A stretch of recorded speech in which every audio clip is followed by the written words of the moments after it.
It's your standing pronation drill with rotation, starting with my right foot. In this position with the right foot, I'm going to notice that my shin angle is a little bit behind me. The outside edge of my heel, of this right heel, has that foot pressure. So I'm in that more kind of supinated position. I'm thinking about kind of as if I just kind of strike the ground with my heel. And as I move forward, my knee is going to bend on this right side. I'm going to reach forward with that right hand and feel that pressure shift in the foot.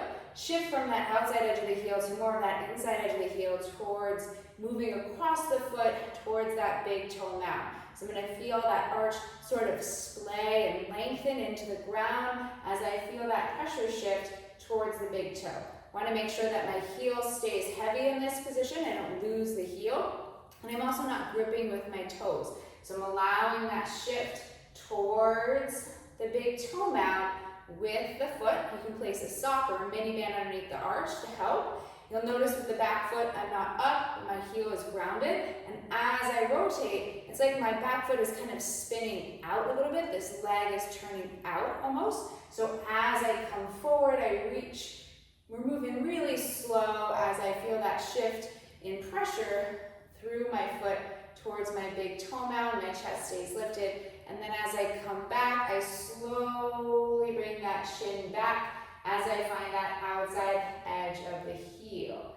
Watch that we don't lock out the knee, so keep it soft. Gaze is forward so the chest stays lifted. Slowly thinking about that pelvis slightly turning, and I'm finding that pressure towards that big toe mound and that arch sort of splaying and lengthening. What can be helpful to think about is that as you turn, this back foot is kind of spinning out into that more supinated shape. You can even imagine like you're trying to straighten the knee a little bit. So as I reach, it's like I'm pulling back with this back leg and pushing forward with the front leg. Want to make sure that you don't fall out, but just think about that kind of spinning out as I'm kind of turning my pelvis, reaching and allowing that pressure shift across the foot.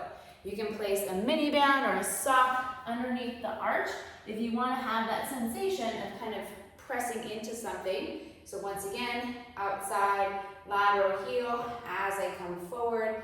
I'm reaching forward super slow, kind of feeling that press into the mini band, watching I don't grip through the toes or lose the heel, and this back foot is kind of spinning out a little bit. And then as I come back, I can shift, bring that shin back, find that outside edge of the heel, super slow, knee doesn't lock, stay soft. So we're just going through that mini pronation drill with the rotation, almost like a bow and arrow as I pull it back, gaze is forward, finding that outside edge of the heel, and then reaching and allowing slow, like quicksand, that transfer pressure towards that big toe as this back foot kind of spins out. I'm envisioning almost like this knee locking out, except you don't. So just so you can get that pull and push and that pressure shift. So you'll start to feel your glutes waking up as well as you start moving through this standing pronation with rotation.